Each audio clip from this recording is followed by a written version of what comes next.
ಇವತ್ತಿನ ವಿಷಯ ದೃಢ ನಿಷ್ಠೆಯಿಂದ ಯಶಸ್ಸು. ಬಿರು ಬೇಸಿಗೆಯ ಒಂದು ದಿನ ರಾಮಣ್ಣ ಎತ್ತುಗಳನ್ನ ಹೊಲದೆಡೆ ಕರೆದುಕೊಂಡು ಹೋದ.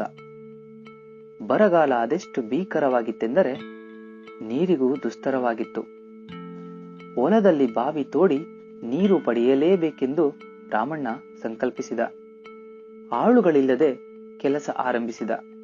3 ಅಡಿ ಆಳದವರೆಗೆ ಮಣ್ಣು ತೆಗೆದರೂ ನೀರು ಬರುವ ಸೂಚನೆಯೇ ಕಾಣಲಿಲ್ಲ.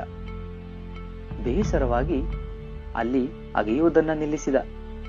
ಸ್ವಲ್ಪ ದೂರ ನಡೆದ. ಇಲ್ಲಿ ನೀರಿರಬಹುದು ಎಂದೆನಿಸಿ ಅಗೆಯತೊಡಗಿದ.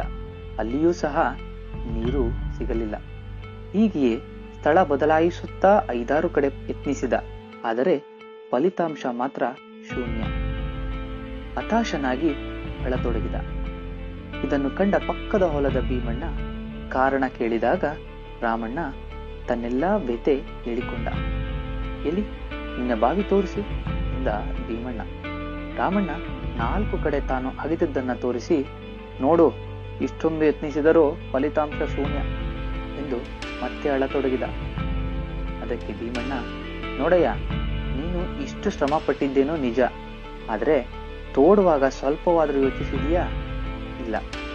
3 ಅಡಿಗಳ 4-6 ಹೊಂಡ ತೋಡುವ ಬದಲು ಒಂದೇ ಕಡೆ 10 ಅಡಿ ಆಳ ತೋಡಿದರೆ ನೀರು ಸಿಕ್ತಿತ್ತು. ಈಗ ನೋಡು, ಶ್ರಮವೂ ವ್ಯರ್ಥ, ಪ್ರಯೋಜನವಂತೂ ಇಲ್ವೇ ಇಲ್ಲ ಎಂದ ಭೀಮಣ್ಣ. ಇದು ನಮ್ಮಲ್ಲಿ ಬಹುತೇಕರ ಪರಿಸ್ಥಿತಿ.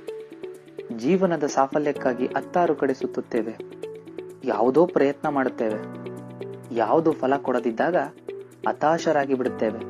ಅದಕ್ಕೆ ಬದಲು ಒಂದು ಸರಿಯಾದ ಮಾರ್ಗ ಹಿಡಿದು ದೃಢವಾಗಿ ತೊಡಗಿಕೊಂಡರೆ ಯಶಸ್ಸು ಕಟ್ಟಿಟ್ಟ ಬುತ್ತಿ.